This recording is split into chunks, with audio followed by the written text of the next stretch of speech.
thanks, guys. We're kicking this off. It's a fantastic conversation that we're going to have. Want to talk about flow and flow states and the science of flow states. And so I know Rudy and Natasha, that shows up in your lives quite a bit, and you guys love to talk about it. So maybe give us a little bit of your experiences. How does flow show up in your life? What is flow to you? Natasha, after you. You take the floor, dear. Sure. Yeah, for me, well, in my quote unquote 9 to 5 as an entrepreneur, it shows up while I'm working. I actually grew up with ADD, so my ability to laterally think is innate. But I started listening to podcasts faster than normal was one of those, and it's how to actually like tune into how your brain works. And so instead of going literally, mine typically just goes out all at once. And so for me, that has been sort of my definition of flow. When I'm working, I tend to work really quickly, and what would take someone 5 hours to figure out, it'll take me 1 hour. And the application to sports, wake surfing has been sort of my space to play.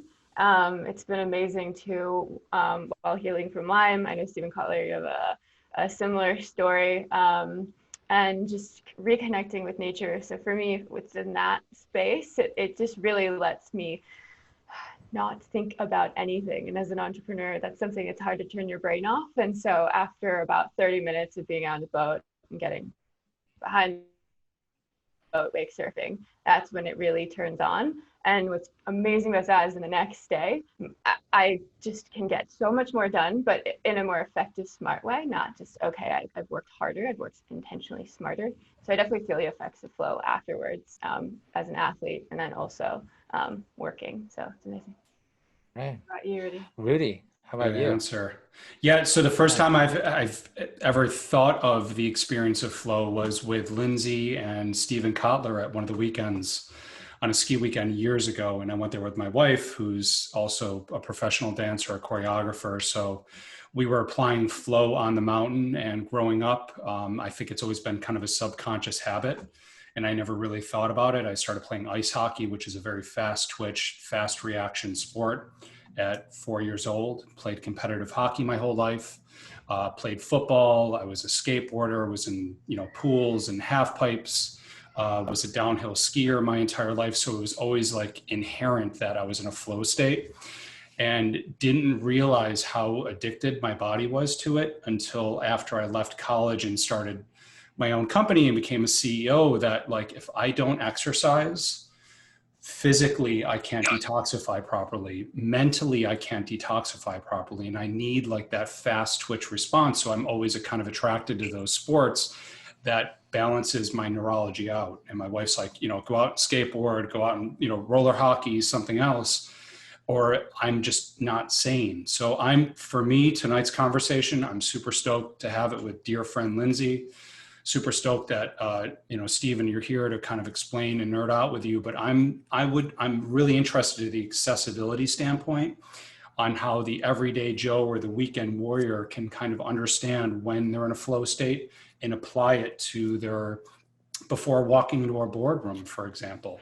Like, what are those techniques? And also the recovery techniques. So if you're in high flow state, how do you pull yourself out and recover so you can be in another high flow state later?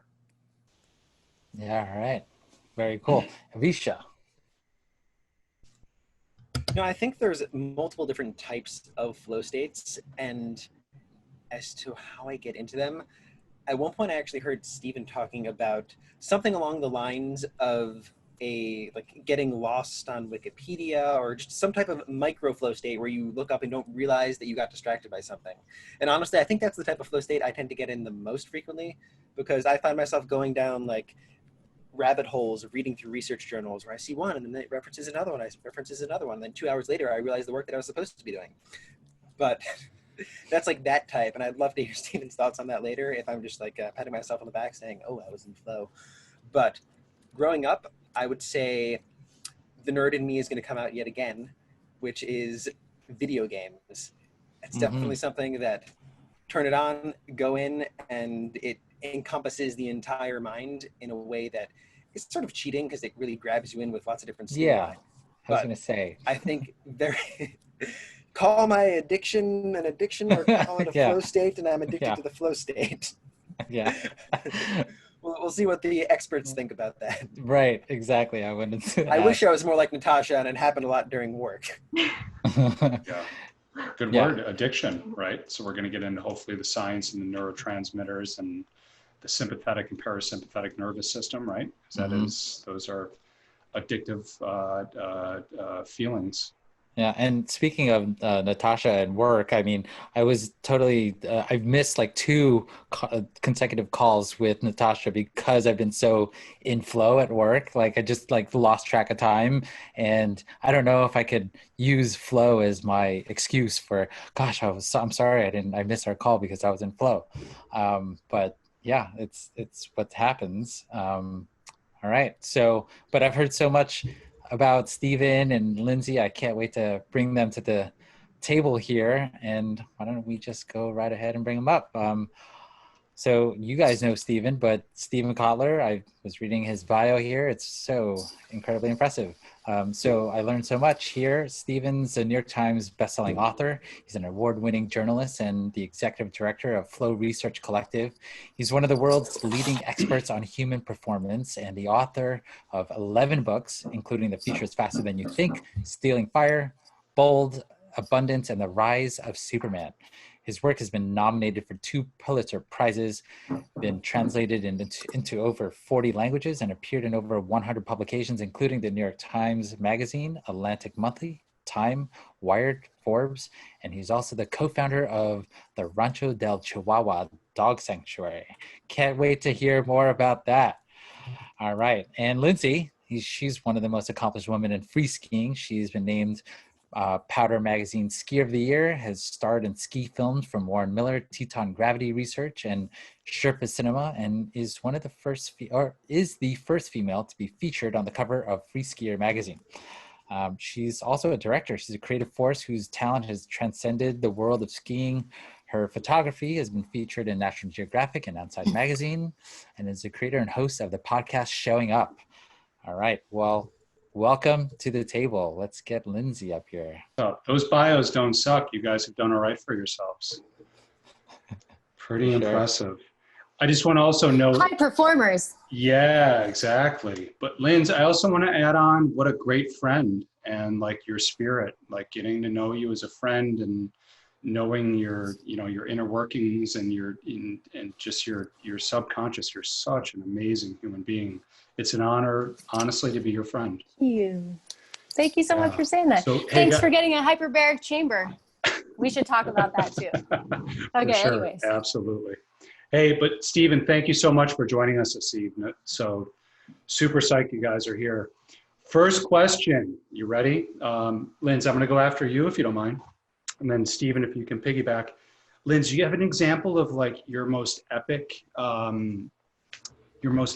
flow moment that you can share with us in your career, possibly skiing, or there's so many different sports that you're a part of. And then Stephen, can you nerd out and just kind of give a flow 101 and how it relates to neuroanatomy, neurotransmitters, or sympathetic system, or parasympathetic system?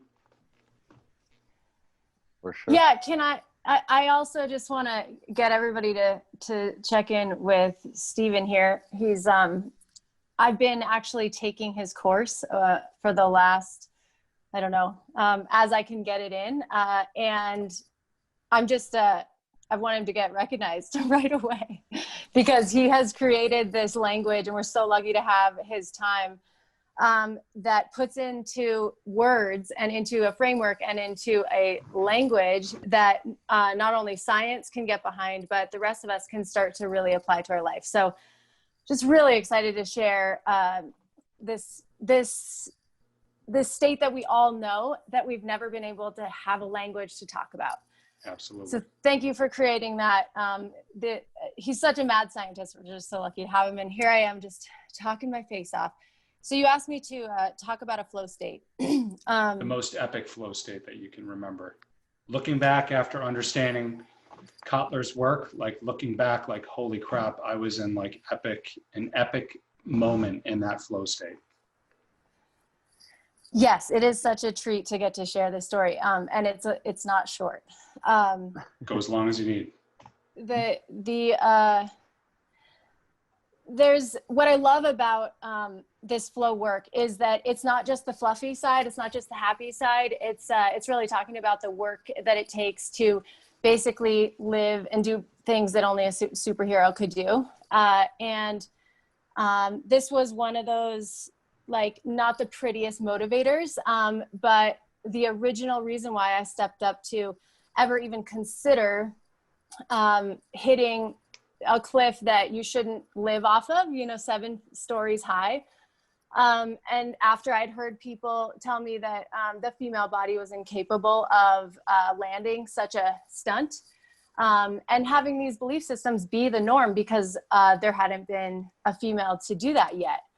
And so I really got into the belief around that I needed to shift for myself about challenging that universal truth that we all sort of accepted as like the edge and didn't even imagine questioning it. There's a certain line in Jackson Hole that a lot of the guys had hit, but there hadn't been a female. There also hadn't been much representation of females in any sort of ski magazine or film. And you had to perform at the same level as the guys in order to qualify for getting your footage or your availability to be there, your validity. Does that make sense? Yes. So basically, nice. I had to hit something really big, and I had to change my belief system around it in order to accomplish that. And at first my motivation was a little bit like, screw you, watch this. Like, you don't think I can do it because no one thought I could do it because no one had. And it was a little bit of that, but then over about a year that it took to actually prepare my body and my mind, and then step up to this big line and end up experiencing a complete flow state during the whole thing, which to me is translated as like the most pure sense of appreciation in the world. Like, I've never felt anything better. And so that was significant, and I wanted to follow it. So that's one of the stories. The original, it was when I was like 6 years old. And I experienced what I now have words to call a group flow state. And that actually is why I chose skiing as this curiosity that I'm learning the language around, thanks to Stephen. So that's my story. Love that. Thank you, Lynsey. Stephen, can you explain what flow state is based on that? Wait. I want to know Stephen's deepest flow experience. Yeah, because this guy, I mean, he went to war zones, right? He's used to dying like once every 3 weeks. So I want to know Stephen's deepest flow story. Great question. I love that. Dying once every 3 weeks, you look really good. He's a vampire. Flatliners. It's the ultimate anti-aging medicine. Those rejuvenation paddles, they really work. Oh, yeah. Hey, if it worked for Frankenstein. Right? For sure. My deepest flow states. I don't know. I mean, there were like a lot of in-situation moments. The first time I went skydiving, I leaped clear out of my body. Like, I jumped out of the plane and I jumped right out of my body, like, 20 feet away, watching the whole thing. That's happened to be in closeout waves where like they're sucked off the bottom. And if I don't make the wave, I'm going headfirst into the sand. So I've had a bunch of those. The time slows down one. The story I always tell is around my book, Small Furry Prayer. And I got that. Best name of a book ever. Thanks, honey. Small Furry Prayer. That book also, so 2007 was the recession. It was a terrible year, and I got crushed. Like, I made as much money that year as I made the first year I was a journalist when I was 22. It was a bad year. And I finally sold A Small Furry Prayer, and to get paid, you got to finish the first draft. So it really matters. And it's April, and I turn in the first draft, and they have to approve it. I have to do the final edit, and then I get paid. And I'm really proud of the book. And my editor calls me up and says, well, I've got good news and bad news. And I was like, well, what's the good news? She's like, the first 110 pages of this book are amazing. And I said, well, what's the bad news? She's like, the next 200 pages, you probably should throw them out and start over. And we talked for a while, and she was right. She was totally right. Like, I saw everything she saw, and she was right. And I've never really had writer's block, but there was so much financial pressure, and I had to get this book in, and I had 5 months to finish it. They gave me a long time. They said, get it to us in September. And I was like, okay, cool. That's plenty of time. We figured it out. May comes. I have writer's block for the first time in my life. Can't write. June comes. I managed to write the introduction, which is 4 pages and nothing else. Nothing in July. By the end of August, I'm homicidal. I'm suicidal. I'm crazy. And a friend of mine calls me up and says, hey, do you want to go downhill mountain biking? They're running the lifts at Parrito. I didn't know how to downhill mountain bike. I hadn't been on a mountain bike really since I was 16 because I shattered my knees and couldn't really ride. But I borrowed what turned out to be a cross country bike, went to a thrift store, bought hockey pads.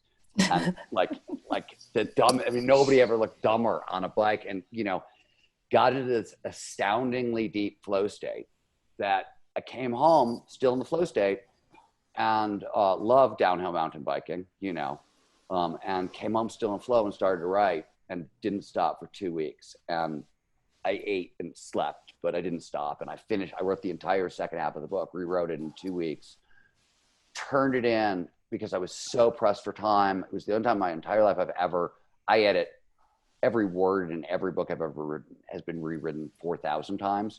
I just wrote it and turned it in because I was on deadline and we had rent bills to pay. And there were no changes. Like, the book was nominated for a Pulitzer and there were no changes. And I still don't know who wrote it. Like, I couldn't do it again. Don't know what that was. It was a 2-week thing. I was taken over by aliens and they finished the book for me. And don't say that. I have no idea what happened though. So that's. So have you tried to do that again? Have you tried to do that again and then given it to your editor and he's like, just no. No, you don't. Yeah, seriously, I'm not that good at all, ever.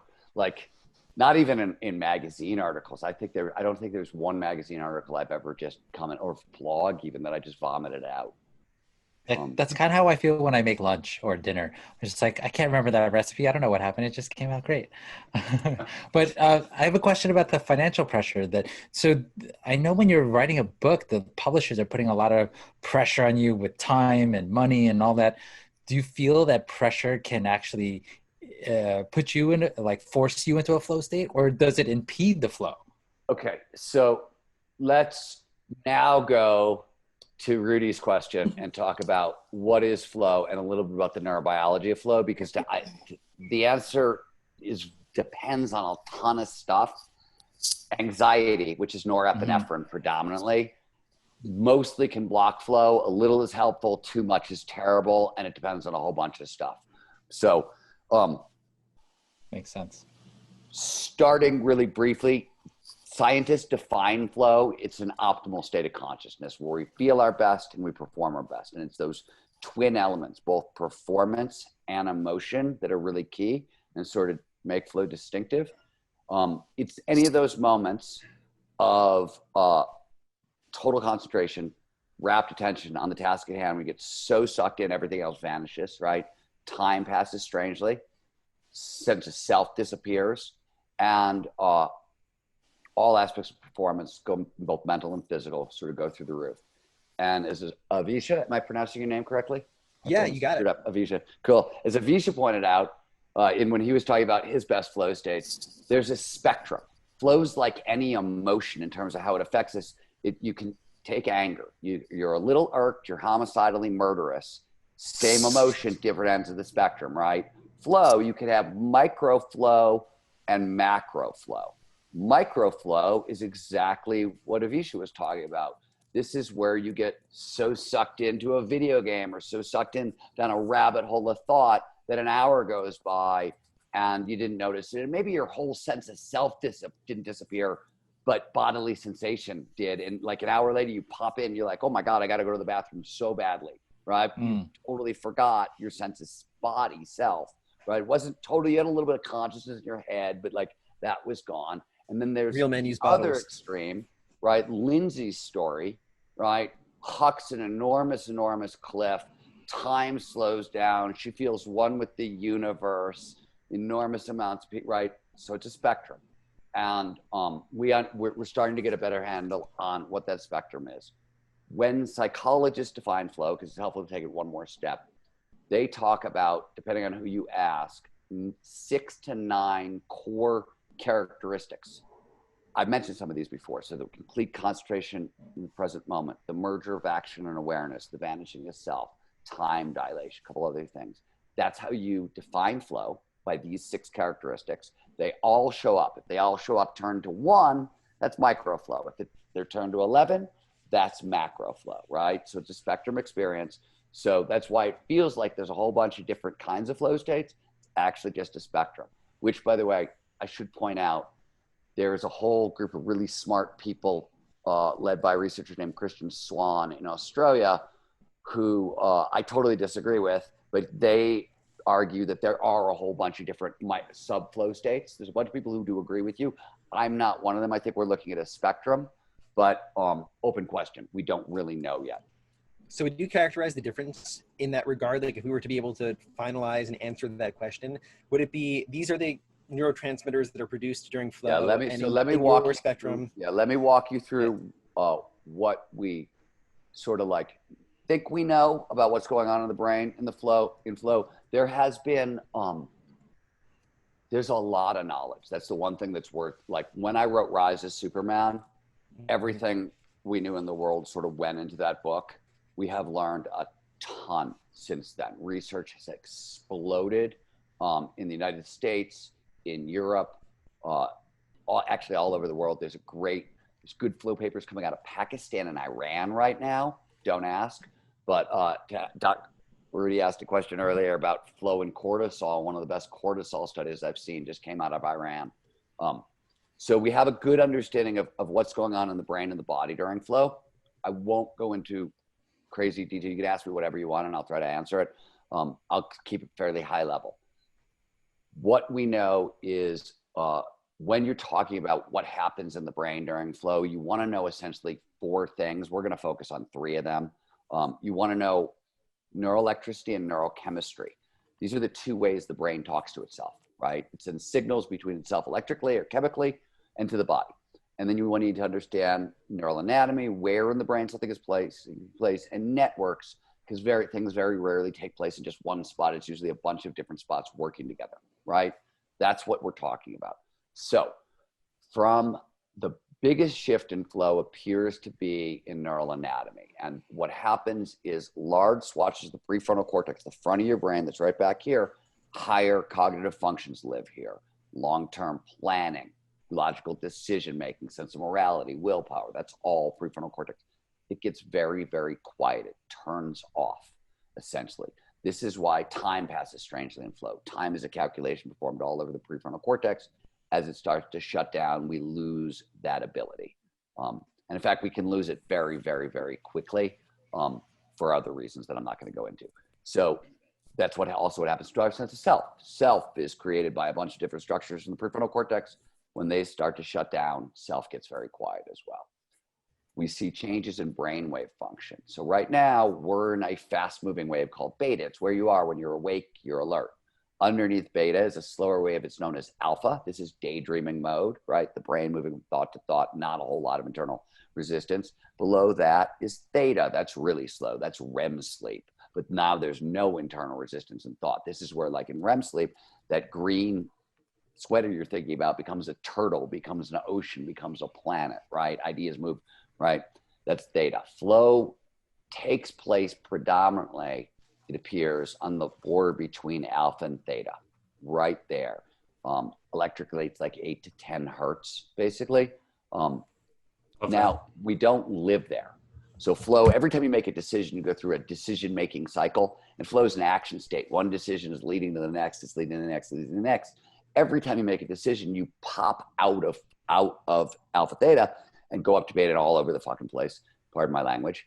And the difference between like Lynsey and me, like in a crisis situation, is that top peak performers can transition through all those states. They can go back up to beta and go, oh, wow, if I do this, I'm going to die, and go immediately back down to alpha theta because they know they got it. Whereas I'm going to go, holy crap, I'm going to die, and I'm going to stay there too long, and I'm going to break a bone, right? Or do something dumb.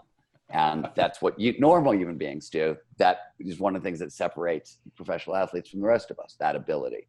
And then we see shifts, as you guys have both alluded to, in neurotransmitters, right?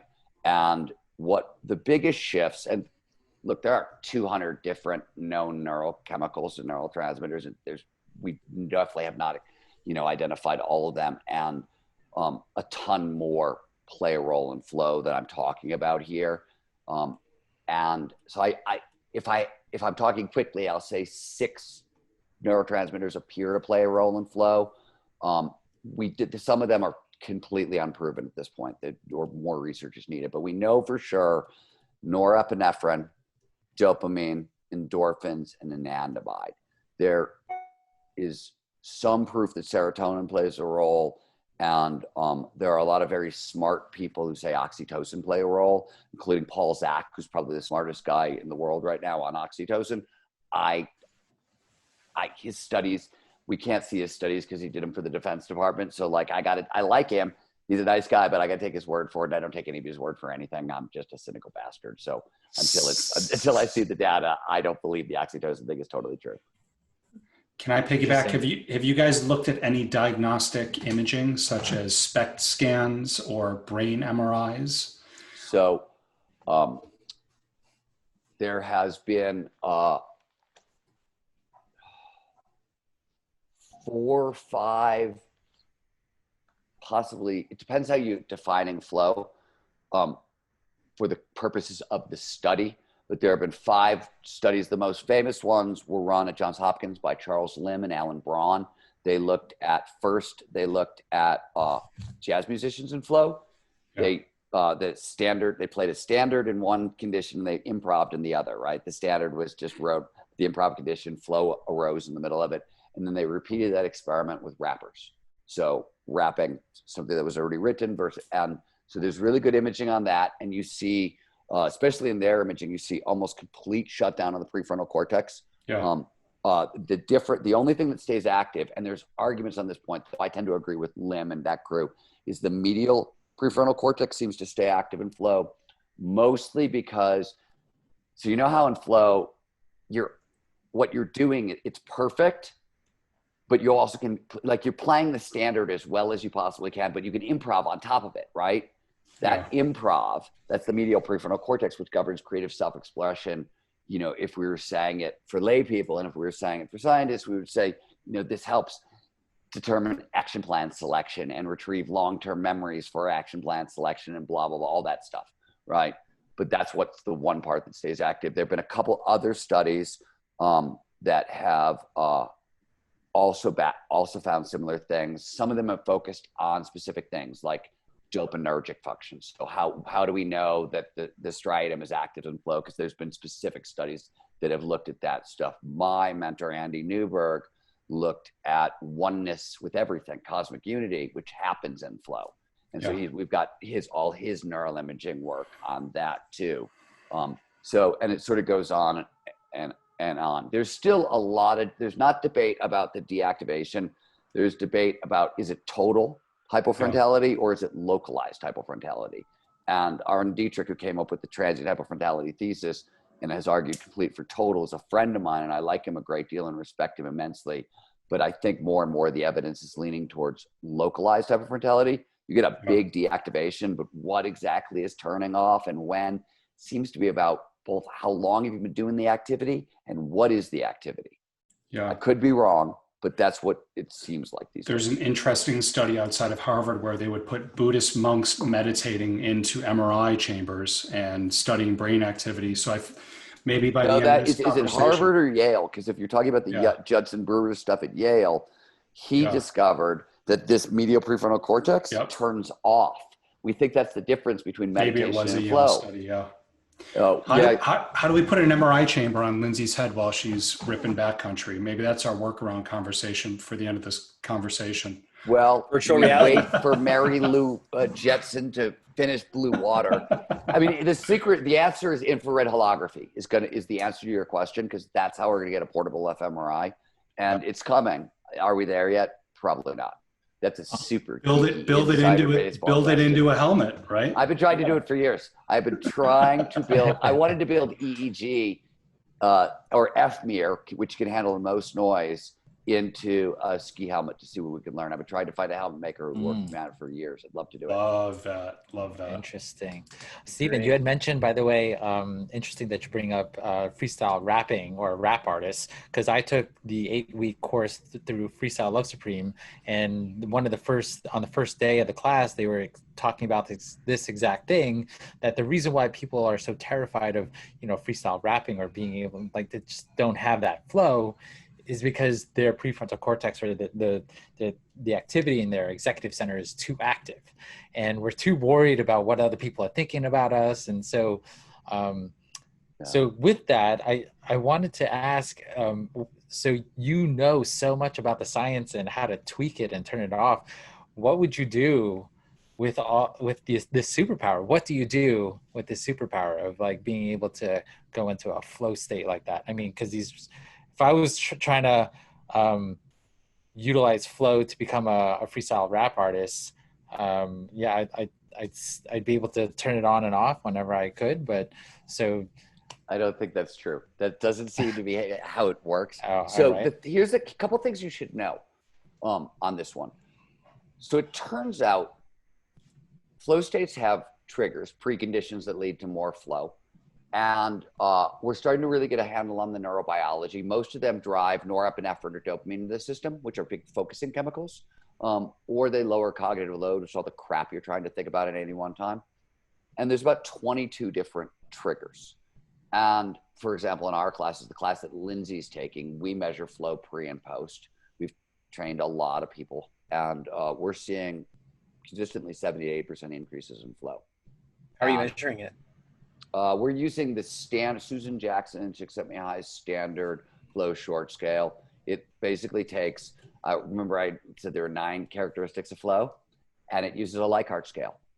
On a 1 through 5, not at all for years, I hated it. Like, really, my whole quest was to create the biophysical based flow detector, because I just didn't like that particular thing.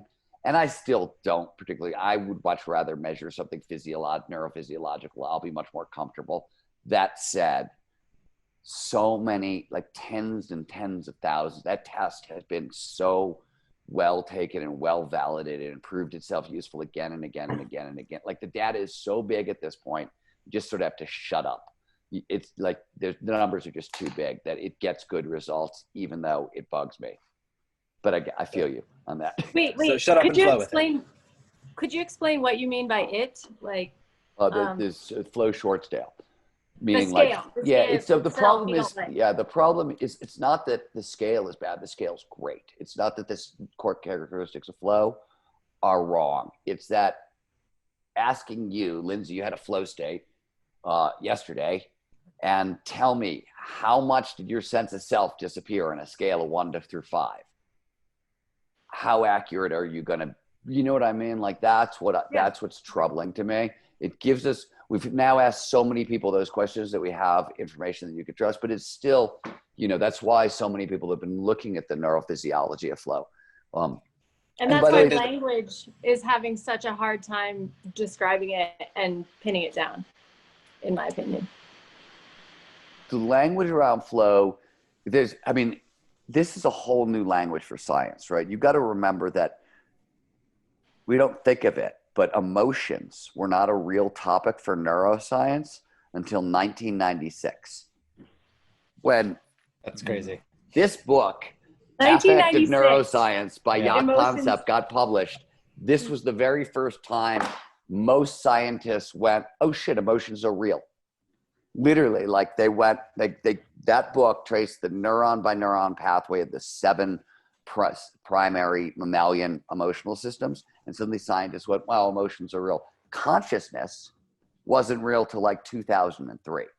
So we've come a long way, is what I'm Even saying. though- Real though. I'm not sure consciousness is real. No, and I do partially believe we're in the Matrix. And consciousness might be real, but I might be in somebody else's consciousness. But weren't they were also making drugs at the same time to try to control these emotional behaviors way before 1996. Yes, right? of course they were.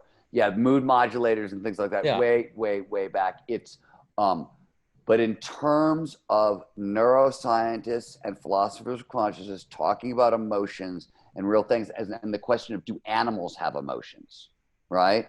Mm-hmm. That was what settled it. And by the way, there are what the drugs were trying to modulate are feelings. So emotions are the primary signal. The minute you say that signal means something, it's a feeling. So they're different. There's slightly different things in neuroscientists.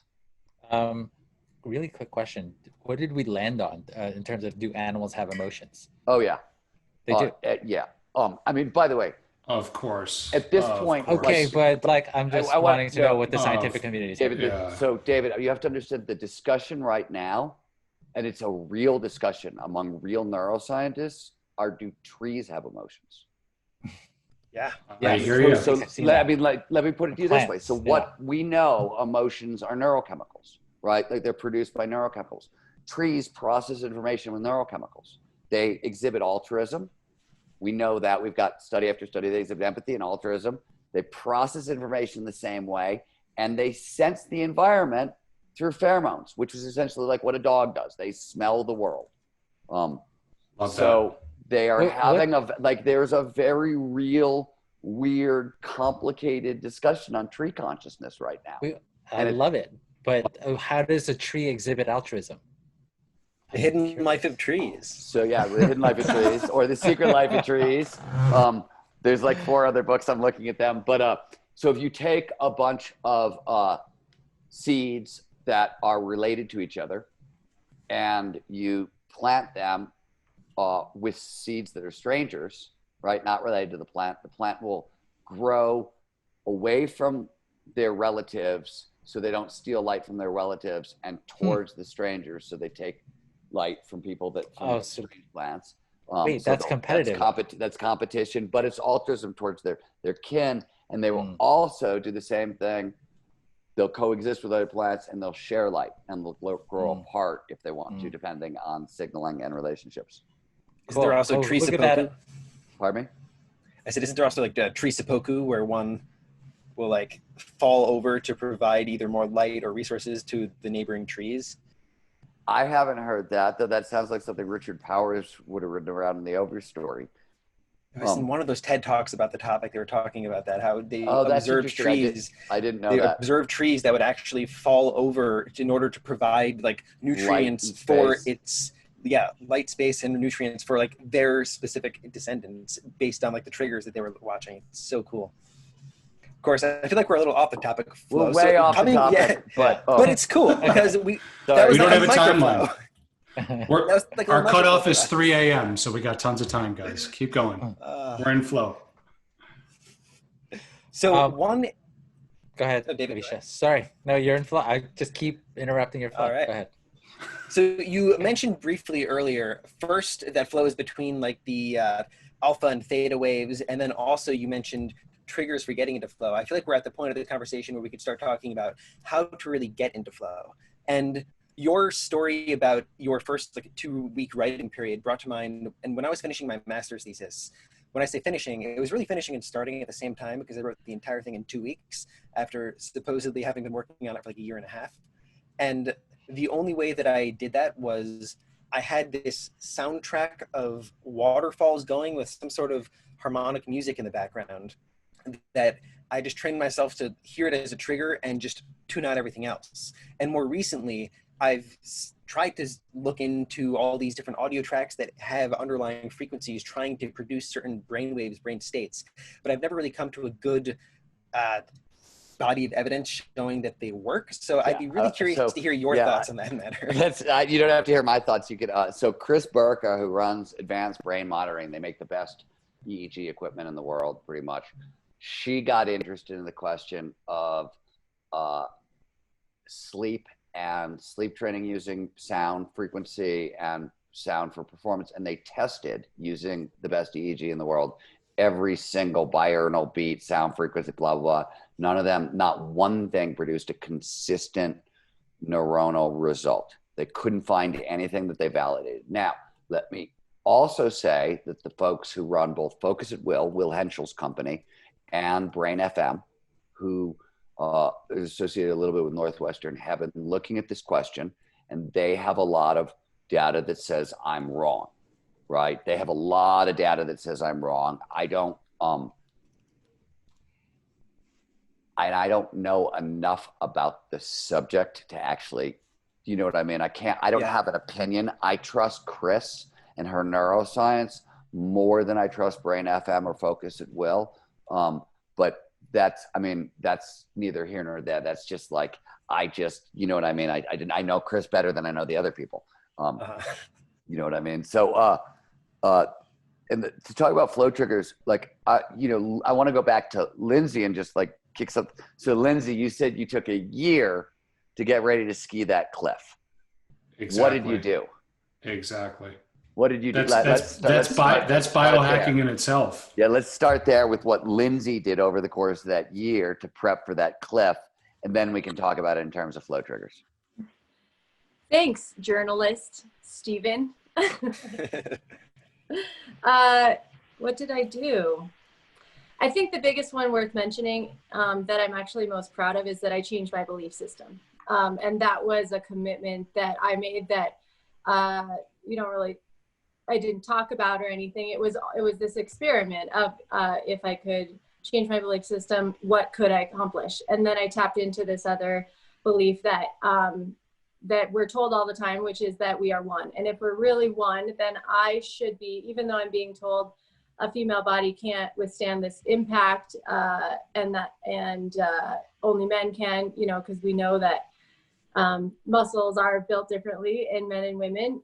And so I had to really change that belief in my mind. And that was the thing that I'm most proud of. And it showed me is why I am so glad that I have this work in that it taught me that we can choose our limitations. And the only limitations we truly have are how big of a belief system can we hold, even in a game, even as an experiment.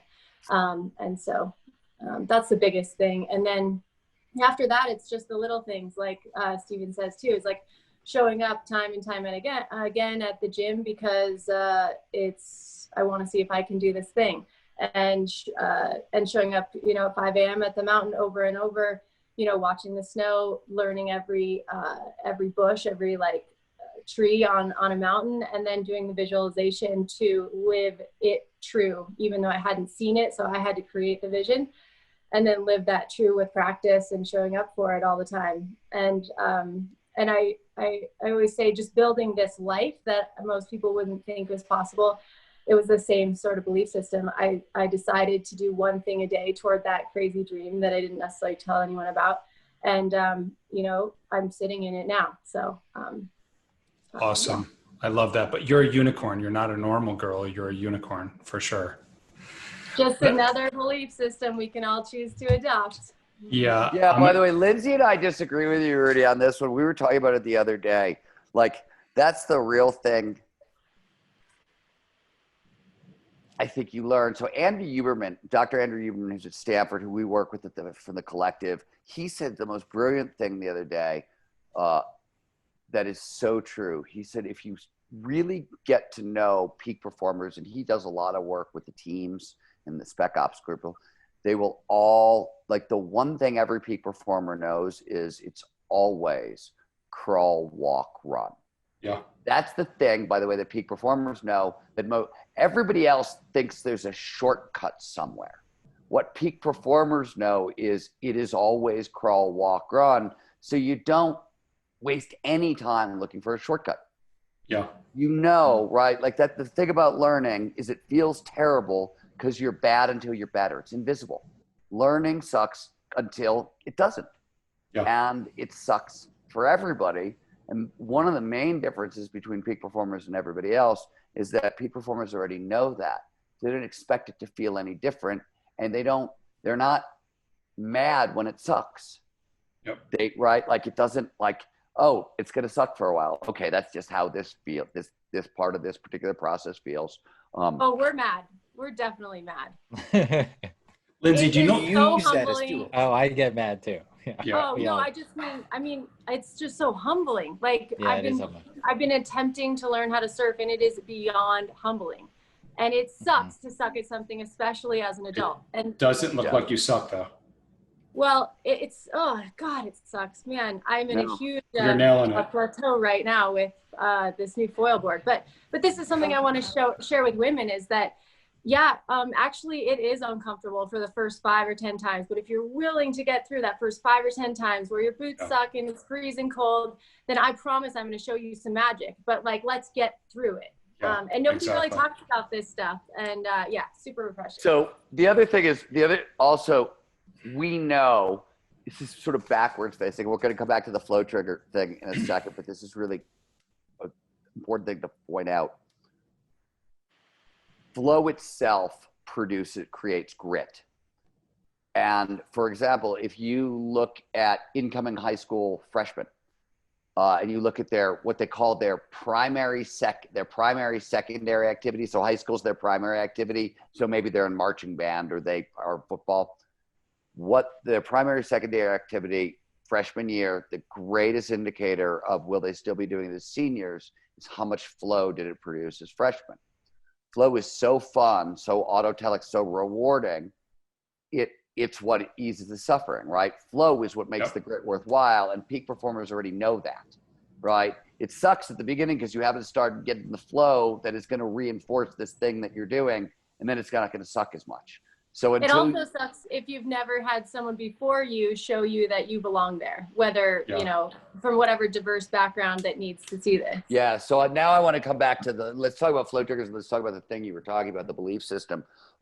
There's a big picture one, but the small picture is Mihai Csikszentmihalyi, often called the godfather of flow psychology, identified a number of, very early on, 3 flow. He was the first person to figure out that there were 3, he called them proximal conditions of flow or flow triggers. And the most important one has always been what's known as the challenge skills balance. Flow follows focus. We get into flow when all our attention is in the right here, right now. We pay the most attention to the task at hand when the challenge of the task slightly exceeds your skill set, right? So you want to stretch, but not snap. And when researchers look under the hood of what the hell do we mean by challenge and skills, you see about 7 to 8 different categories. And they're everything from confidence, tolerance for anxiety, ability to get gratification, societal values, sometimes wealth and socioeconomic conditions can matter. Actual skills also matter, right? But most of those are psychological skills. Confidence, especially among elite athletes, where skill levels are fairly equal, can be 81% of everything that we mean by challenge and skills and able to stay in that sweet spot. So the first thing she did is to reframe this thing that was impossible as possible, which gets her in the doorway. You cannot, right? And they talk about that in Rise of Superman. I write about the banister effect, right? Which is the fact that you cannot accomplish the impossible until you believe you can accomplish the impossible. And it's literally about the correlation between the visual system and the brain. It's how it works. And there's a lot of really cool science around why it works. But it was named after the fact that Bannister ran the 4-minute mile. It was a fucking crazy impossible. It took forever, 70 years to get there. And yet a month later, somebody else beats his time by a lot. And a couple months after that, somebody else beats his time. And then a 10-year-old or an 18-year-old has done it. So like, what the hell changes? It's still a sub 4 mile. What used to be impossible suddenly became possible, and it became possible for a whole lot more people. Right? It became the standard. It became the new standard. belief system, and then Well, everyone and could do it. look at your cliff. We were talking about this the other day when we were talking. Your cliff became the standard for women, right? And Yeah, suddenly there were now all it's these just women like, coming that's for easy. you. They wanted your job. And how were they coming for you? They were hucking 75 plus foot cliffs because Lynsey told them it was possible. Well, Right. How and, dare you, yeah. Lynsey? So Well, it is really cool to see where it's come. There's a lot of talent that has come this way, Yeah. which I'm loving to see, and I can't wait for more to be like, oh, I could beat her, you know? exactly. People that are going to stretch and not snap. I'm going to ask a couple of questions. Lynsey, do you know your Kolbe personality test by chance? Have you heard of that? Stephen, No. if not, these peak performers, is there like a quintessential score? And then I'm going to go into an accessibility question. Lynsey, you obviously have been a backcountry skier, and it's so fun to see you like evolve as a friend in your career. And now you're kind of entering into another phase. I would love to share with our listeners what you're doing next. And how, from an accessibility standpoint, so as now the weekend warrior, CEO, but that still likes to go out into nature and get those flow states. How can, Stephen, if you can kind of explain after she answers, how can the normal Joe reach those flow states before going into the boardroom, for example? I can't wait for you to answer that, Stephen. So you go do you first. want to?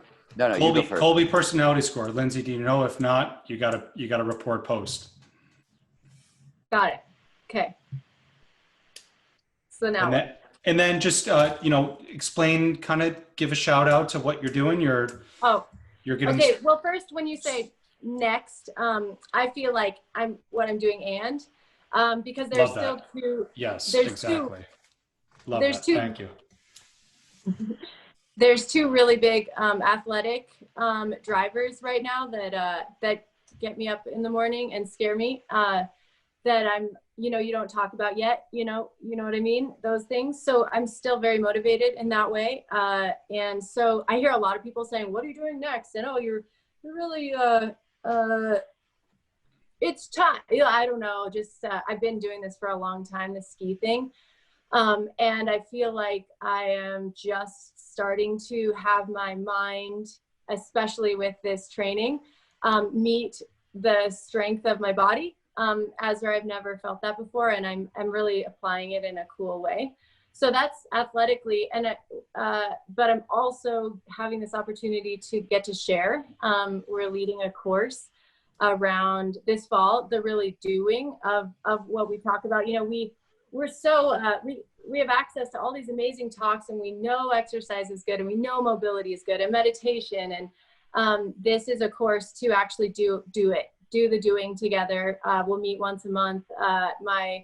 I'm resetting with Fisher Skis, and they are supporting me in offering this to people who show up and sign up through an application for 6 months of the doing, where we will all, start with goal setting and achieve it. And Stephen's going to be a part of that too, as far as like leading us out on the science of the goal setting and how we reach these peak states, because we are in unprecedented times.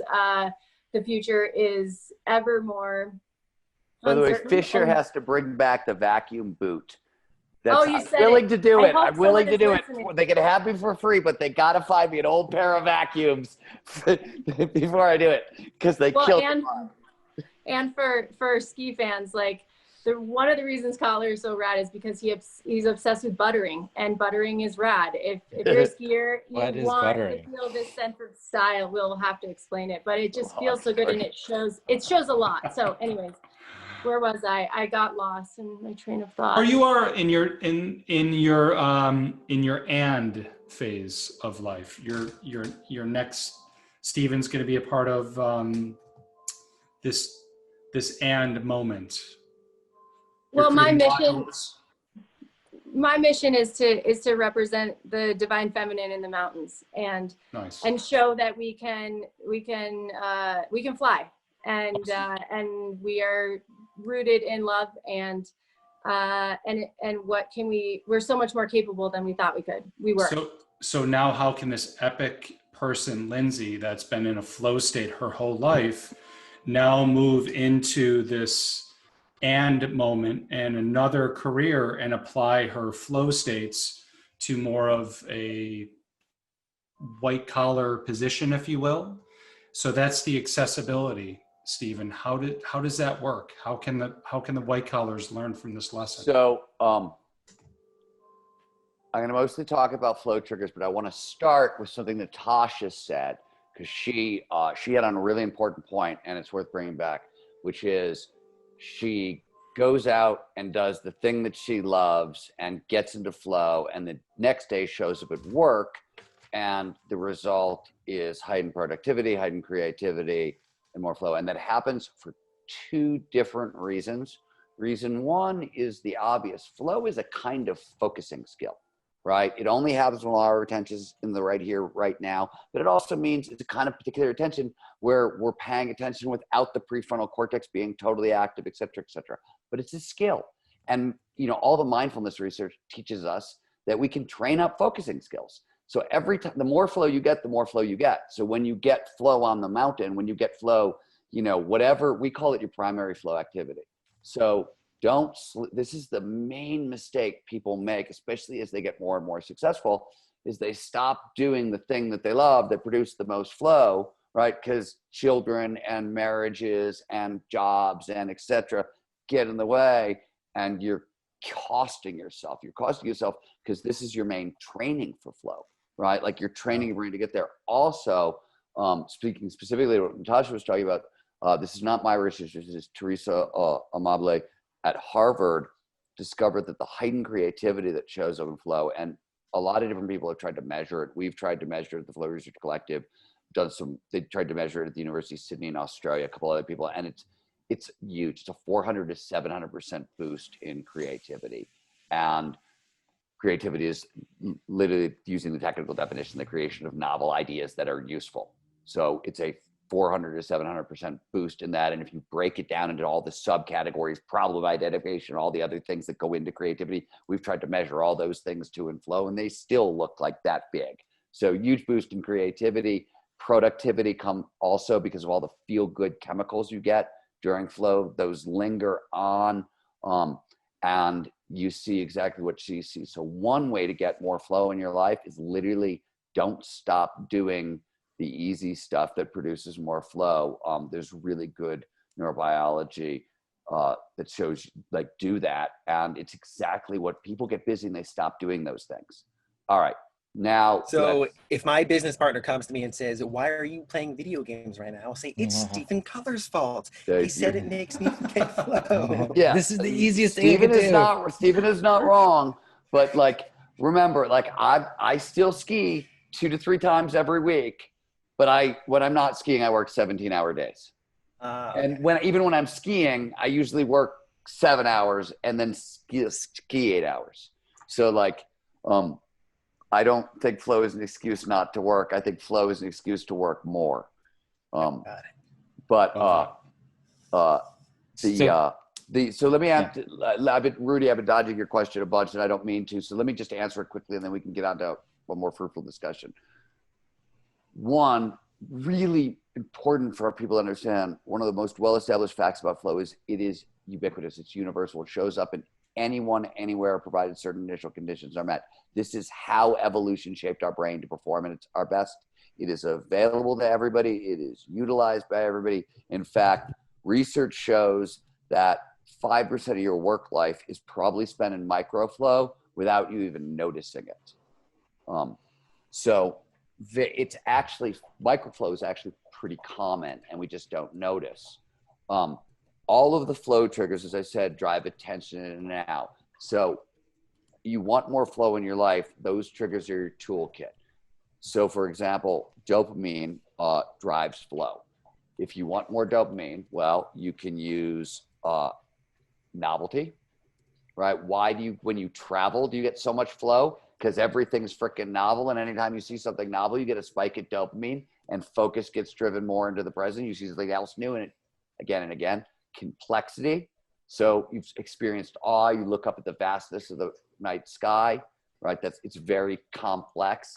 and you experience awe, time seems to slow down. That's the front edge of a flow state, same kind of reaction, right? So complexity will do it.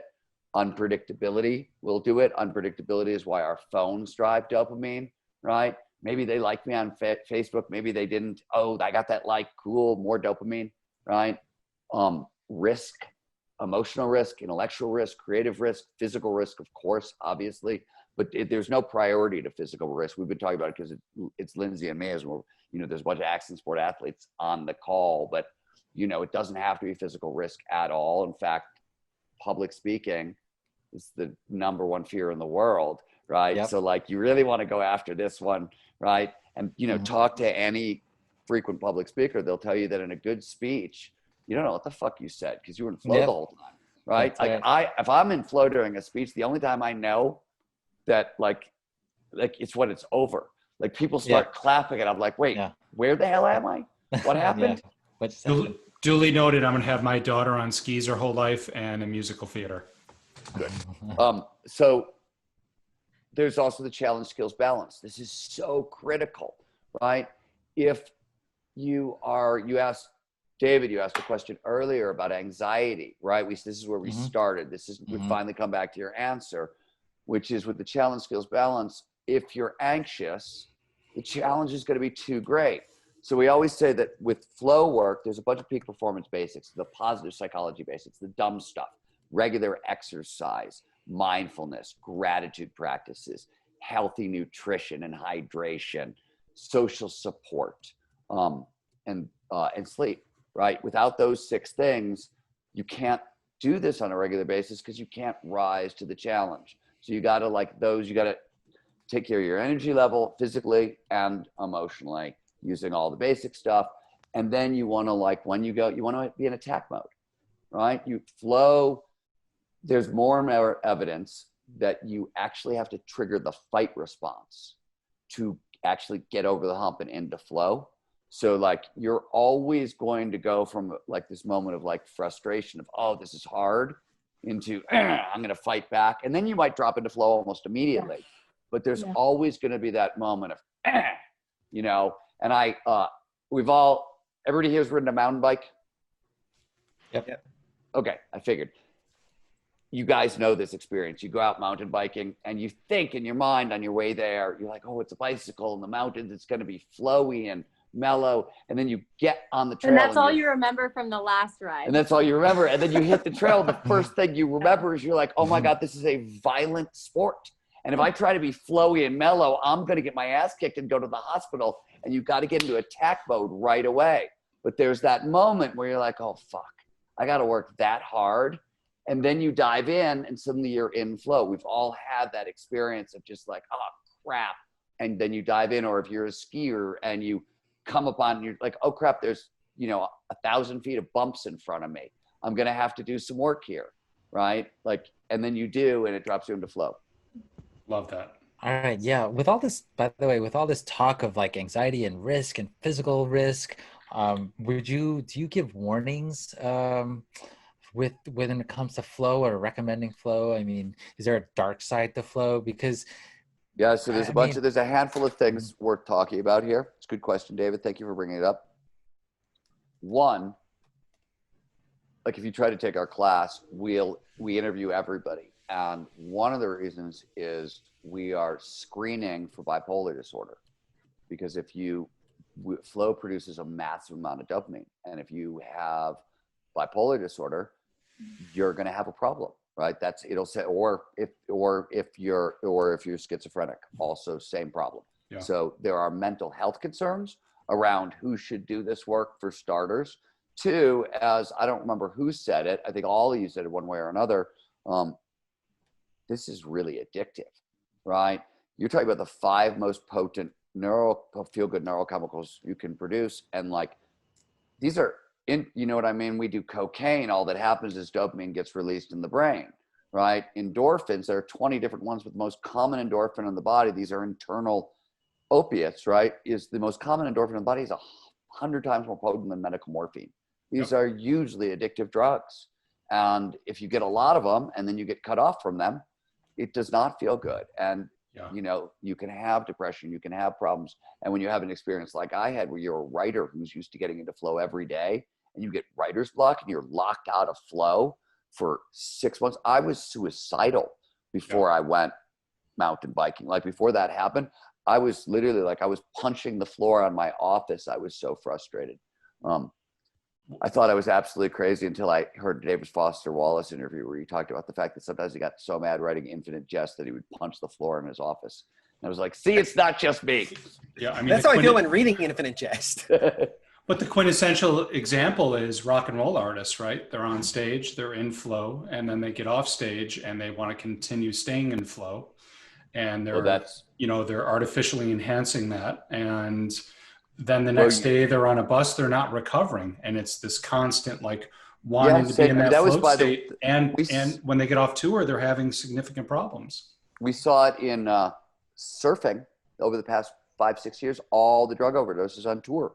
You know how many professional surfers we lost in the past 5 or 6 years for that. They don't, like, the flow is a big high. So somebody, or just coming right off a tour. Yeah. So you asked this question earlier. So we'll talk a little about recovery, but the first thing I want to say, we have t-shirts.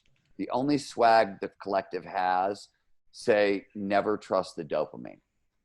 And first of all, don't decision make when there's lots of dopamine. Like, don't go shopping when you're in flow, because everything looks freaking good and you'll spend all the money in your wallet. You come home and you'll wake up the next day and be like, wow, single-handedly reinventing 70s polyester disco fashion. Not the idea I thought it was. Or relationships. Or relationships. Yeah. Yeah. Mm-hmm. But the what do you mean relationships? What do you mean? I've never experienced a bad relationship. I've only been with my wife, Linda, but I've seen other friends fall off with too much dopamine. Mm-hmm. And oxytocin, like, it's the combination of the two, right? So what I see is people who get really good at this. And so a lot of people have poked at this. Abraham Maslow, the great psychologist, talked about the plateau. He liked peak states, but he was more interested in what he called plateau states, which weren't as high, but were much more sustainable. You cannot live in flow. It's neurobiologically too expensive, right? You have to cycle, come in and out. But one of the secrets to getting back in, right? Like Natasha, I think, was talking about, like, going back to work and back to work and back to work, and you're kicking back into flow because you're working on a project kind of thing. One of the secrets to that is don't ride the dopamine high too high. So like at a certain point, for example, if I come back from skiing and I'm really, really, really, it was a deep flow experience and I'm really fired up, rather, like, I could do what Avisha does and go down a rabbit hole of, like, thought, right? And, like, follow the neuroscience down some rabbit hole for like 3 hours and use up all the remaining neurochemistry I have. I don't. I get into a hot bathtub or a sauna and I'll start reading, like, dumb thriller fiction or something that will literally cut that off and totally force state change so I don't burn out on the dopamine. I find that's one of the secrets to really sustaining it over time. But also, you have to sleep. Wait, sorry, can I stop you? So what I heard you do earlier is you went skiing and then you got into many, many hours of flow writing. Is that well, I would go skiing. So why wouldn't you want to use that? I would rather wake up the next morning and work because I'm too tired after skiing to write well. I'm really not. But you're still high. I'm still high. Right. Yeah, I'm still high. I'm still high as a kite. And it'll just, my thoughts will loop. Dopamine fires up pattern recognition. So one idea leads to the next, leads to the next, leads to the next. It's not going to stop until the dopamine is gone, right? It doesn't stop. So I have to turn it off, right? Delta waves of sleep. Delta wave sleep is a great, so I'll do everything, I'll get in the sauna, I'll Epsom salt bath. I will force myself to relax. That's the only time I'll actually use TV.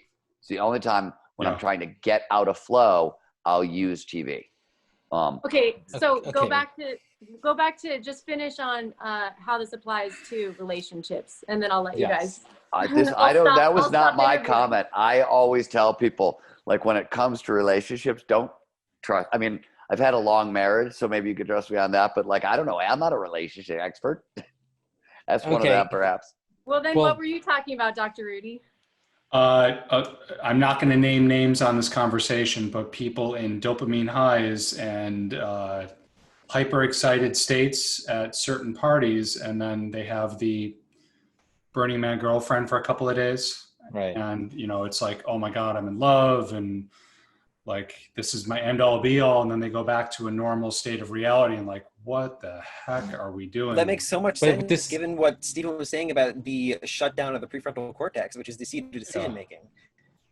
Yeah, and what Stephen is suggesting here is that Long-term we should all planning, take risk cold showers. assessment, long-term planning, risk assessment, these go out the Yeah. window in flow. There you go. Right? Yeah. Yeah, it's not like the state is great for certain things, but it's designed for specific things. It's not an all-purpose tool. We should do a research project on failed relationships after Burning Man to prove this point. Yeah, and then also, Rudy, you don't have to prove it, right? Like, it's right there on the ticket. Please don't make any life-changing decisions for a month after the festival. Yeah. Literally, it's on the ticket. I'm quitting my job. I'm, breaking up with my wife. I'm getting married. it's hilarious. But yeah, with It's relationships, why I don't go to Burning Man. Well, there's a lot of other reasons, but that's one And of them. it's not happening. That's this not year. one of them. What? I don't think I'm going to leave my wife at Burning Man. I get annoyed by the people who I don't like being around people who are like wired on dopamine because I'm like, wow, you sound like a moron. So can you bring flow into relationships, Stephen, Lyndsey? Sure, like of course. Group flow. Good They question. talk about it. So group flow, which is the shared collective version of flow, they do subdivide group flow into a lot of different categories, and one of it is interpersonal flow, right? You and another person in a great conversation, right? First time Lyndsey and I sat down to talk, we looked up 5 hours later, right? We were on that couch, and both of us were working, and we just like turned around and we're like, what the hell just happened? That's interpersonal flow. Okay. But if it comes to romantic relationships, right? I don't know if you saw Vanilla Sky with Tom Cruise and Penelope Cruz. Delayed gratification, like you got to delay it as long as you can. So that's kind of playing into what you were saying to just like kind of dampen, don't ride the dopamine high too high. Does that relate? So I cannot remember Vanilla Sky. I saw it, but it was probably, yeah. So You were in flow when you saw it, so you I woke up definitely wasn't in afterwards. flow when I was annoyed, actually. I think when I saw Vanilla Sky, if Like I I remember hate correctly. Tom No, so we know that all the neurochemicals that are produced in flow are social bonding chemicals, and flow is actually more, so romantic love is a cocktail of norepinephrine and dopamine. That's what romantic love is. That's what creates that feeling. The dopamine, the norepinephrine is the racing thoughts. I can't stop thinking of the person, salience. Oh my God, right? That's romantic love. Flow is those two chemicals plus three more that are also social bonding chemicals. Endorphins are like mother-child bonding. Serotonin is the pro-social calming chemical, right? It means like if I'm comfortable around you, we're all buddies, I get serotonin. If I don't know you super well, you don't get as much serotonin. Then mine, oxytocin. So very pro-social chemicals. Flow is really great for relationships. And certainly couples that spend a lot of time together in flow, I'll tell you where this really actually matters a lot in a really interesting way. So we have been doing a lot of work trying to figure out what does peak performance look like at the lower end of the socioeconomic spectrum. Because there are lots of, if anxiety matters, if you have to work 3 jobs to feed yourself and you're raising 3 kids, your levels of anxiety are through the frickin' roof. So what does flow look like for you, right, has been an issue that we're dealing with. And one of the reasons it's so important is if you've only got 20 minutes a day with your kids, that 20 minutes better really count. And the best way for it to count is for it to be group flow. Because then you've got all those heightened social bonding chemicals and a lot of accelerated learning. So it can be a lot, it's better quality time. And we've been looking at it. It's a very difficult context to try to do this kind of work, but I think it's a worthy cause. And this is exactly where we've been studying that question. So that's the accessibility point. And what would be the easiest, cheapest way? What's the take-home message for the family that can't afford going on an epic ski trip or... But you're missing the point. I'm not, the point is clearly not an epic ski trip. the point Right. is, I mean, the most important thing I think is starting your day with 90 minutes of uninterrupted concentration for the most important task you have to do all day, and practicing distraction management on the front end. So you go into it with everything ready, turned off. And then you said, and 90 minutes is specific. This is the period we focus the best for. We are designed the way that REM sleep is designed for 90 minutes. So our periods of awakeness and alertness, we're biologically built to be focused for that long. The research consistently shows that this is the period for complete concentration. It's the most important thing you could do.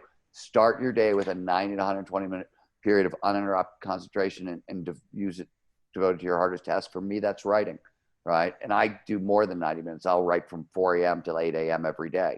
But that's the most important thing I can do. And then my attitude in my writing is I've tuned the challenge skills balance right. So I am, in writing, this is easy because I know that if I'm trying to write 1,000 words in a day, that's super difficult, but not impossible, right? So it's right. So that's how I do it.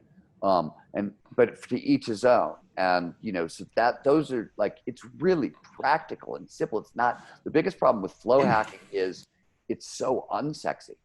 Yeah. There's no whiz bang pill. There's no, there's 3 or 4 things you should do every day and ways to approach the things you do. But what's the example with the family? What's the example with the family? The family, I mean, sometimes with families, like even just novelty, right? Like just get out of the local, go to a park, go for a walk together in an environment you haven't been in, right?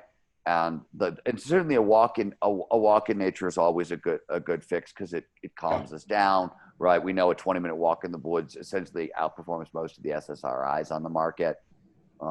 So stuff like that is sort of really simple stuff with families, I think. Thank you. Also, I like, you know, there's rhythmic games, rhythm. There's a lot of, there's novelty, complexity, and unpredictability sort of built into the games, but there's something about rhythmic moving that tends to entrain people. There's things like that. If group flow is not, so it's the least studies of everything. And the one of the reasons that we're looking at this very question is I don't think anybody has a great answer on group flow. We are getting to the point we can measure individual flow, but like, how do I put a group into a scanner? You know what I mean? Until we get infrared, like, I just don't know. They're looking hard at this. This is not my group, but the Platypus Institute, David Bach's group, Arne Dietrich, who created the transcendental frontality hypothesis with them. They've been looking hard at this question of group flow. And Michael Siegel has been working with them to try develop some technology for it. So at some point soon, we'll have some technology. Can I add to what you're saying here? Please. For families, would you also suggest getting outside in nature as a family and scaring yourself a little bit, like you're saying on that scale, you know, how can you challenge the situation to the point where you're going to have that time where, did you see how close you were? Oh, blah, blah, blah, in a good way, in a healthy way. Outdoor haunted houses. Lyndsey, a couple things. So first of all, I always tell this to people whenever we start talking about questions around families. I don't have children. I don't want children. I don't like children. I'm not an expert in anything. Okay, so I'll take this one. But what I will say on this stuff is I'm not going to tell parents to make risky decisions for their kids. But what the research shows is, boy, it's probably a really good idea to teach your kids how to take risks over and over and over again, right? The research is really consistent on it. And, you know, the difference between the generations, I grew up in a generation where you could fall, you know what I mean? Like I had broken so many bones by the time I was out of high school. It was silly because I grew up in a generation where you could run outside, you know, for 10 hours at a time and break things. Mm-hmm. The only other thing I wanted to add on to have Kotler talk about was like, you know, he's talking about all the ways to get into flow and why you want to be there. But really, could you talk a little bit about motivation and what comes even before you start taking those actions? Yeah, it's a good point, Lyndsey. So we talked about flow states having triggers. It is very clear that curiosity, autonomy, mastery, passion, purpose, these are your big 5 intrinsic drivers, big 5 intrinsic motivators. They're all essentially flow triggers, and they don't work by themselves. They all essentially produce dopamine, right? And a little bit of norepinephrine. But when you start stacking them, that's where you get real power. And while we don't tend to teach this, we used to try to teach this to people before we train them up in flow. And we found that it's really hard to train people in the hard work of meditation until they've started to get some flow. But basically, you have to have curiosity, passion, purpose, autonomy, and mastery. So curiosity, multiple curiosities is how you create passion. When you take your individual passion, you couple to something greater than yourself. That's purpose. Once you have purpose, you need the autonomy to explore your purpose, the freedom to just look at it, and you need mastery, which is the ability to develop the skills to go after your purpose. And these are the big 5 intrinsic drivers, and they should be stacked and aligned. And when they are, the big deal here is focus. Our brain is an energy hog. It uses 25% of our energy at rest, right?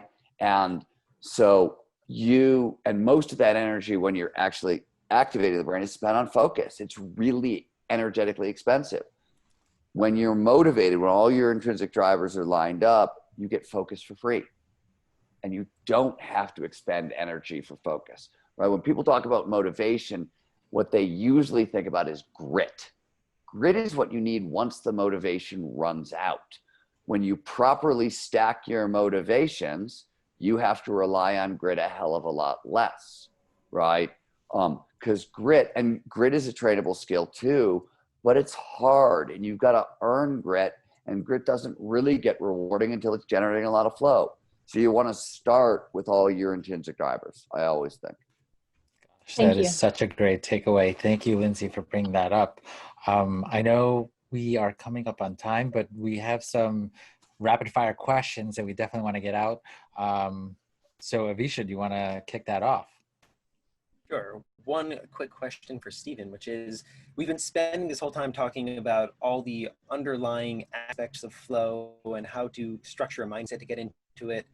But if I were to say, or if I were to ask you, you've got $100 and you are to buy some tools to help you get into flow fastest, what would that look like? Either from things you have purchased or just you would recommend based on all of your expertise right now?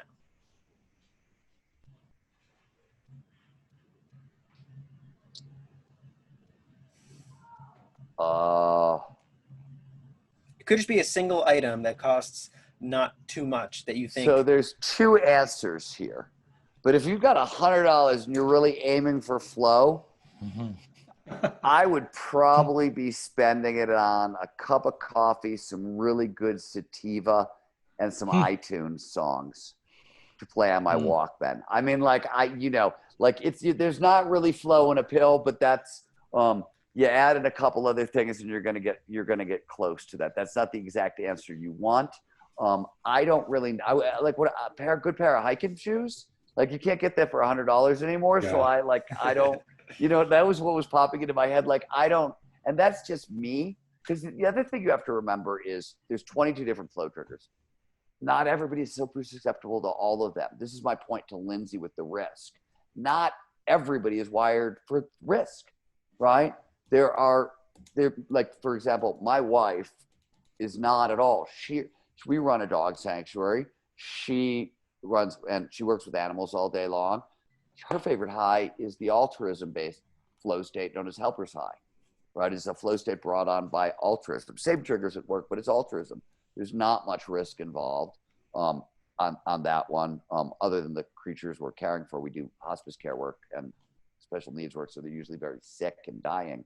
So there's risk there, but she doesn't want to go out and do any of this stuff, right? So it's genetic, it's nature and nurture. We're not, everybody's dopamine receptors are differently activated, et cetera, et cetera. That's why I'm so excited to help spread this message in different languages, from different triggers. And your wife is such a good example of that. There is this, I would call that divinely feminine, and that's not a woman-man thing, right?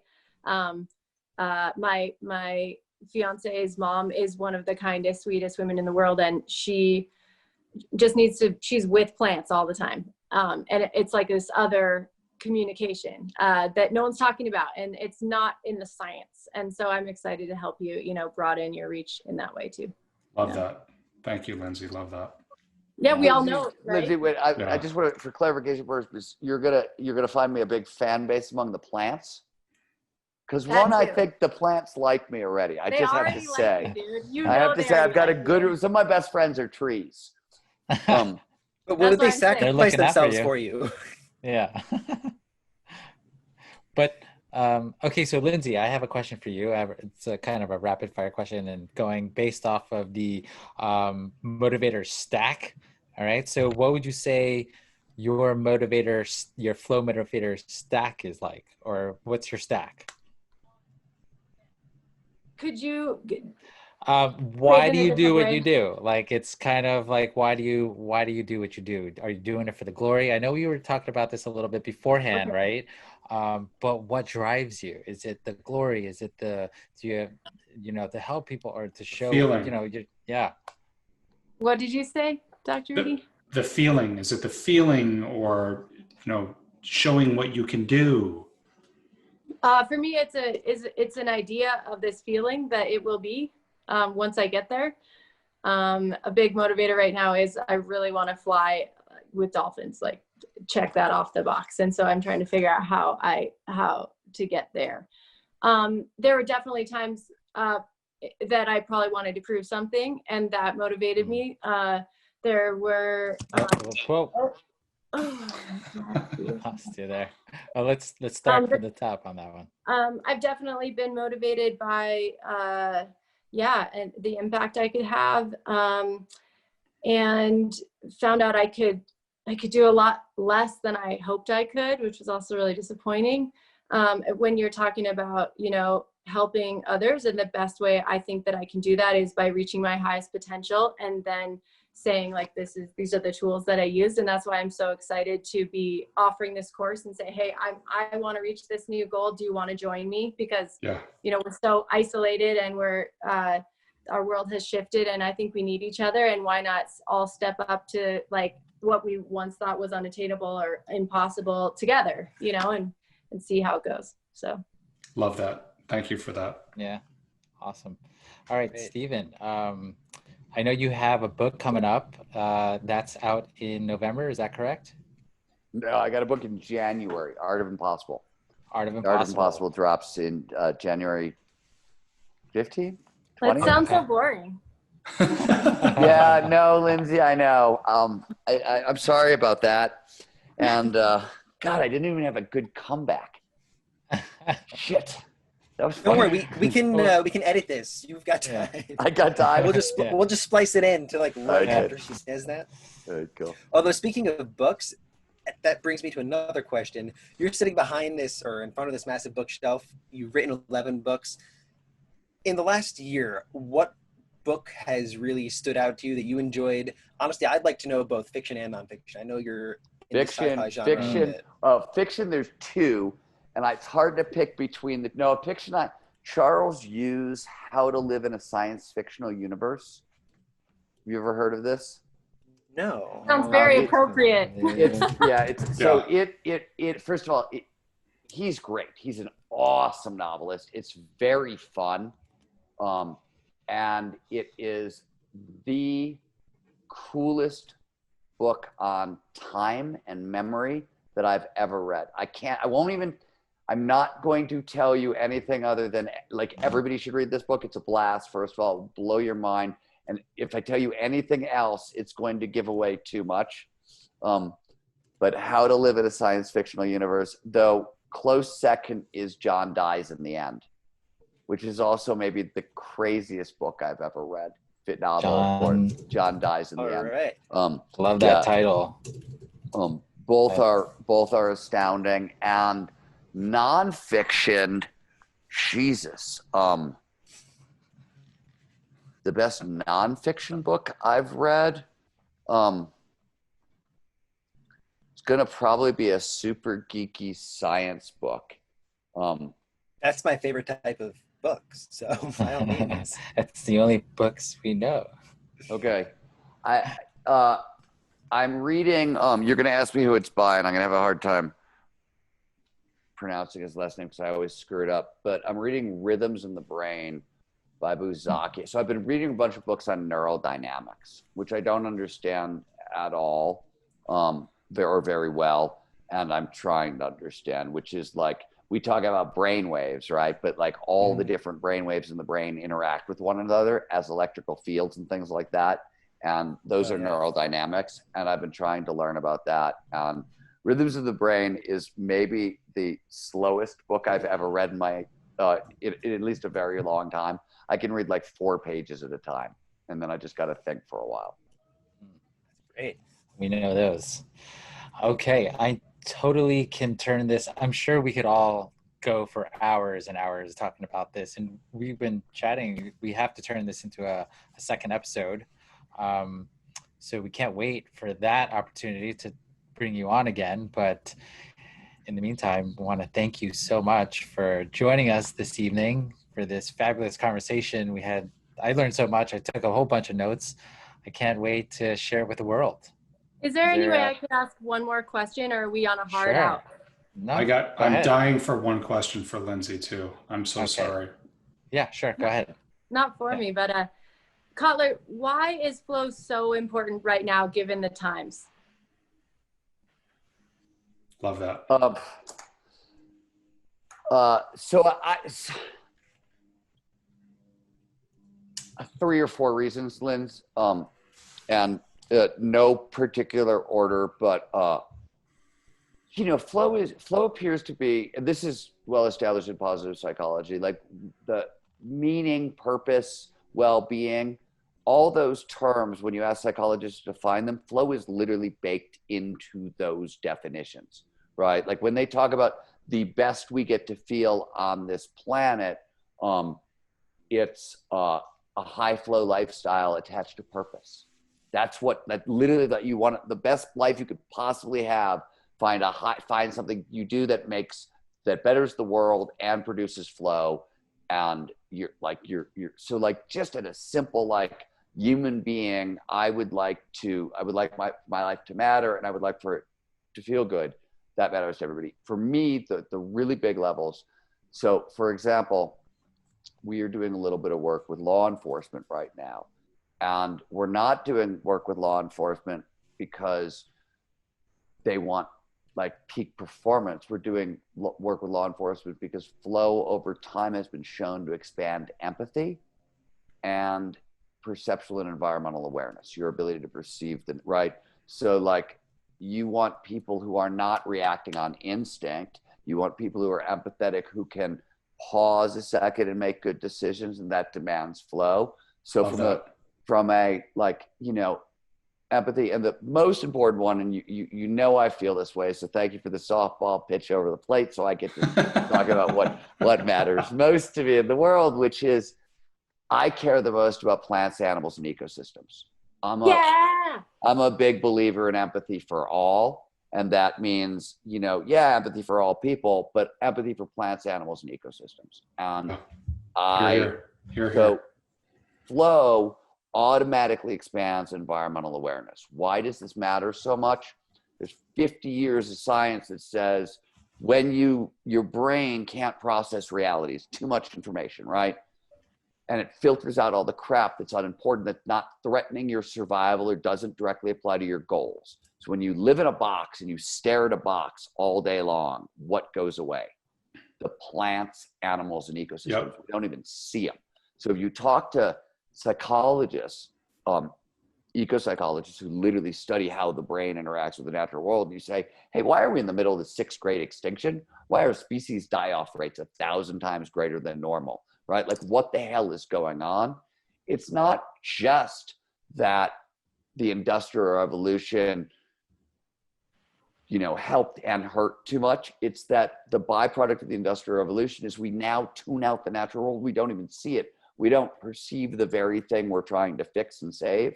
Flow is the gateway drug into environmental perception, right? I can't convince people to care about plants, animals, and ecosystems. I've tried my whole life. written 3 different books in temps. I've given thousands of speeches. It's very hard to convince people to like plants, animals, and ecosystems. You have to get there through experience, right? You have to get out into the world and experience those things and start to understand their value. And it has to start, like I always say that environmentalism starts at home. Most people start to like animals because they like their dogs and their cats, right? That's their first, like, that's the gateway drug of, oh my God, animals have emotions and intelligence, and holy crap, they could be your best, like most people, right? The animals in our lives, in our homes, these are our gateway drugs into environmental consciousness. Flow accelerates that. So I think empathy, environmental awareness, plus, you know, finally, the last thing I'll say, and then I got to get out of here, but this is a good place to end. And Natasha, I feel like an asshole because you haven't talked at all, but you're in the middle of my screen. And she's very self-conscious about it, but and there's a delay. the one thing I want to say is that what a lifetime spent studying human performance has taught me is that we are all so much more capable than we know, right? But capability is an emergent property. You only figure out what's possible for you by pushing yourself to your edge of your abilities and then pushing some more and pushing some more. But like, that's what, like, why is flow so neat? Because we're all capable of getting really damn close to Superman. Maybe we don't all get to be Lynsey Dyer and huck 80-foot cliffs, but we can get a hell of a lot farther along than we want. And by the way, if you want to huck 80-foot cliffs with Lynsey, you could take her class this fall, I think, and it sounds like she'll get you off the cliff. No, you'll get yourself off the cliff. Can you also just, for a second, is this just for wealthy people? Is this just for the elite? You know, tell us who this is for. Flow's for everybody. I mean, it's ubiquitous. This is our birthright. That's the craziest thing about it is, like, you know, people want flow in a pill, or they want a technology. I'm not interested in it. I don't study those things. I don't study the pharmacological and stuff, and I don't study the technological stuff, because the story I always tell is that, like, I was shot at on 5 different occasions as a journalist. On none of those occasions could I look at the dude who was shooting at me and be like, excuse me, sir, would you put down that AK-47 while I take this pill and get into flow to dodge your bullets? Right? Like, when you need peak performance, you need peak performance. I don't want to rely on technology, or I want to rely on my own psychology. Everybody's got the psychology. Like, this is all of us. There's no gateway drug. It's just what you choose to do with your brain. Yeah, absolutely. Epic. Love all this. I think we've arrived at the pinnacle of biohacking right here. This is definitely it. When we talk about peak performance and why we do what we do, it's all about trying to get into this flow. So, gosh, beautiful. I love it. Beautiful words. Thank you so much, Stephen, Lynsey, and Biohack the World team. I had a fabulous time. All right, guys and gals. Hey. Thank you. Thank you Good so night, much, everybody. Stephen and Thank you Lynsey. so much for spending some time with me. Yeah, it's great to meet you guys. Our pleasure. Bye, Linz. Our honor. Bye, Linz. Bye, Kotler. Bye, guys. Bye, team. See you guys.